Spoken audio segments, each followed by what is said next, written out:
dikenal sebagai Raja Alfiah ini lahir di Cigintung, Pandeglang pada tahun 1917 Masehi. Ayahnya bernama Haji Kasmin bin Ki Adil, ibunya bernama Hajah Umi Elas.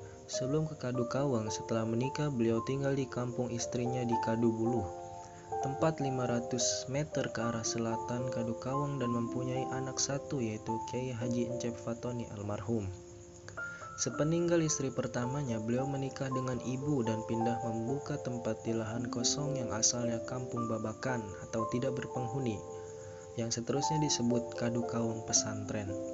Karena beliau mendirikan pesantren di sana dan lama-kelamaan bernama Pesantren Riyadul Alfiah, dengan tertuang jelas di papannya bernama Pesantren Islam Riyadul Alfiah Kadukawang atau disingkat PIRAK.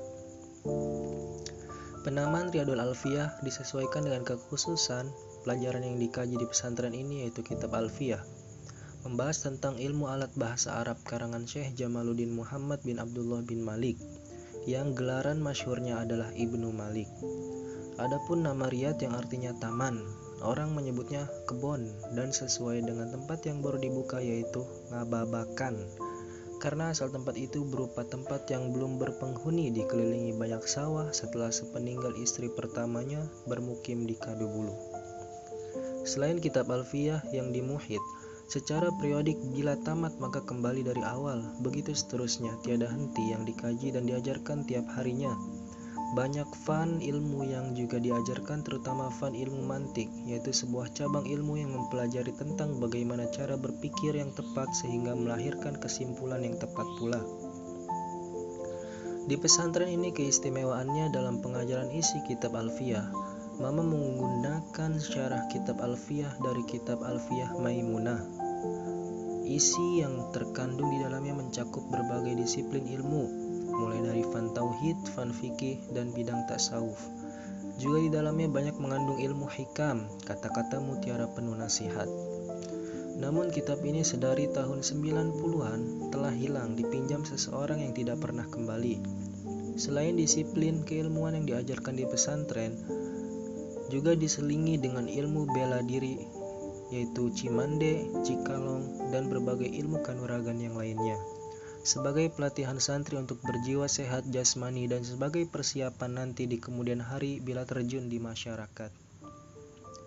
Adapun jiwa dan diri Mama memegang teguh prinsip kesejahteraan. Ketawaduan adalah sifatnya yang menonjol.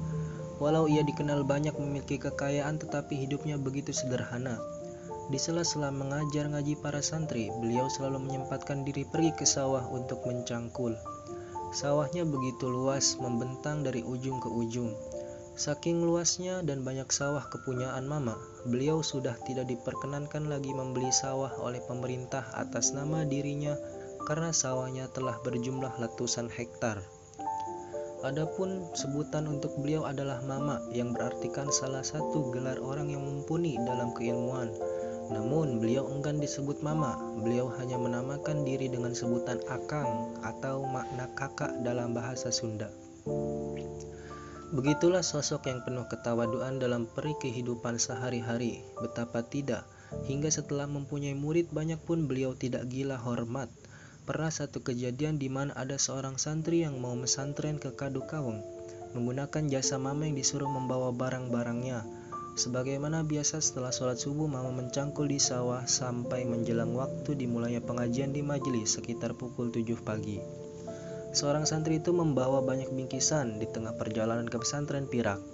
Dia kewalahan membawa barang-barangnya dan kebetulan ada seseorang tua yang berjalan kaki yang kelihatan seorang petani.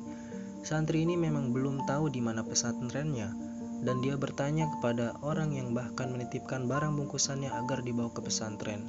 Sekalian berjalan dengan orang tua tadi, orang yang kelihatannya petani ini mengiyakan saja dan siap mengantarkan santri yang ingin mesantren hingga ke Kobong.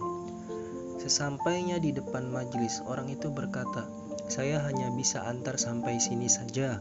Bila Mamang mau bertemu seorang yang dijadikan guru, silahkan ke sana, dan itu rumahnya. Saya mau pulang." Selanjutnya santri itu pergi sendirian menuju rumah dan akan bertemu dengan Pak Kiai. Dan tidak lama dia bertemu juga, namun betapa terkejutnya. ternyata orang tua yang mengantarkannya tadi adalah seseorang yang akan dijadikan guru. Apakah kata penyesalan dan kesia-siaan penyesalan karena sesal kemudian tiada berguna? Singkat cerita, setelah bercengkrama, si santri itu dititipkan sama senior oleh mama agar ditempatkan di kobong atau asrama yang masih tersedia. Selanjutnya dia keluar ikut menuju tempat yang akan ditinggalinya mencari ilmu. Namun tanpa ada orang yang tahu, dia pulang pergi meninggal ke pesantren begitu saja di malam hari. Pengalaman ilmiah Mama dimulai di pesantren Kadu Gadung Cipecang, Pandeglang, asuhan Kiai Lutfi. Sambil mengenyam pendidikan di Fairfolk School, sekolah lanjutan untuk sekolah desa. Belajar dengan bahasa pengantarnya, bahasa daerah dan masa belajar selama 2 tahun. Setelah di Fairfolk School, dilanjutkan nyantri di Kadu Pesing, asuhan Syekh Tubagus Abdul Halim, seorang kiai yang menjadi Bupati Pandeglang pertama pasca kemerdekaan. Kemudian berguru kepada Syekh Mukri Karabohong Labuan, seorang kiai yang terkenal dengan semangat pembelaannya kepada tanah air. Syekh Mukri pula terjun pada Perang Pandeglang pada tahun 1926 bersama Syekh Asnawi Caringin dan Syekh Falati dari Maghrobi, Maroko, yang sengaja datang ke Banten untuk membantu perjuangan rakyat Banten melawan Belanda. Setelah itu Mama menuntut ilmu di luar wilayah Banten. Ia mendatangi pesantren Sukaraja di Garut, asuhan Syekh Adroi. Syekh Adroi ini terkenal sebagai Raja Alfiyah waktu itu. Setelah wafatnya Syekh Adroi, Mama Sanja diyakini sebagai penerus risalah penghulu para ahli kitab Alfiyah. Beliau juga menuntut ilmu di pesantren Sempur, asuhan Syekh Tubagus Ahmad Bakri bin Tubagus Seda, yang terkenal dengan Mama Sempur. Mama Sempur adalah bangsawan Banten yang menuntut ilmu kepada Syekh Nawawi bin Umar Al-Jawi, kelahiran Tanara, Serang, Banten, yang dipusarakan di pemakaman Ma'la, Makkah Al-Mukarramah. Setelah Mama Sempur pulang ke Jawa, beliau mendirikan pesantren di Sempur, Purwakarta. Selain di Sempur, Mama juga pesantren di Gentur, asuhan Syekh Ahmad Satibi. Mama Gentur nama lainnya seorang ulama ahli balagoh, pengarang makulat dan nasta'in. Selain itu pula Mama pesantren di Cirebon, di Pekalongan, di Bogor di Syekh Ruyani. Mama Ruyani sebutan lainnya juga. Mama belajar pada guru-guru yang lain. Para ulama dan kiai pengasuh pesantren di seluruh Banten dari mulai tahun 50-an sampai 90-an rata-rata pernah merasakan nyantri di Mama. Belum lengkap rasanya ilmu yang ditimba di banyak pesantren bila belum merasakan nyantri dan ngaji ilmu nahu dan sorof yang terdapat dalam kitab Alfiyah Ibnu Malik kepada Mama yang merupakan penghulu para ahli Alfiyah. Murid-murid beliau menyebar di seluruh Banten dan Tanah Pasundan khususnya, dan Pulau Jawa dan Lampung juga Nusantara pada umumnya. Di antara ratusan bahkan ribuan kiai yang bisa disebutkan sebagai muridnya dan sempat mengenyam pendidikan di Kadu Kaum, baik khusus belajar dan mantap di sana atau juga yang mengikuti pengajian kilatan sebulan di bulan Ramadan yang dinamakan Pasaran Alfiyah atau 1 kali hatam, atau mengikuti Yamanan di bulan Rabiul Awal selama 40 hari dari tanggal 20 Safar hingga akhir Rabiul Awal adalah Hadratus Syekh Abuya Ahmad Damanhuri Arman, Syekh Ahmad Bustami atau Buya Cisantri dan lain-lain. Beliau mempunyai 11 orang anak, yaitu Kiai Haji Encep Fatoni almarhum, Haji Naning Yunani, Kiai Haji Juwaini atau Haji Neni yang meneruskan beliau menjadi pengasuh pesantren sekarang bersama adik dan adik iparnya, Kiai Haji Malik almarhum, Hajah Fatona, Haji Ahmad Yani, Haji Badruddin, Haji Farhani, Haji Endin, Haji Lutfi, Hajah Lutfiyah, dan si bungsu Haji Encep.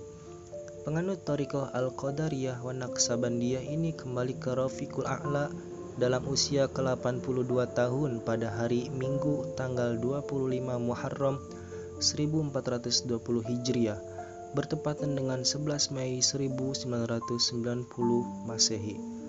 Allahu yarham.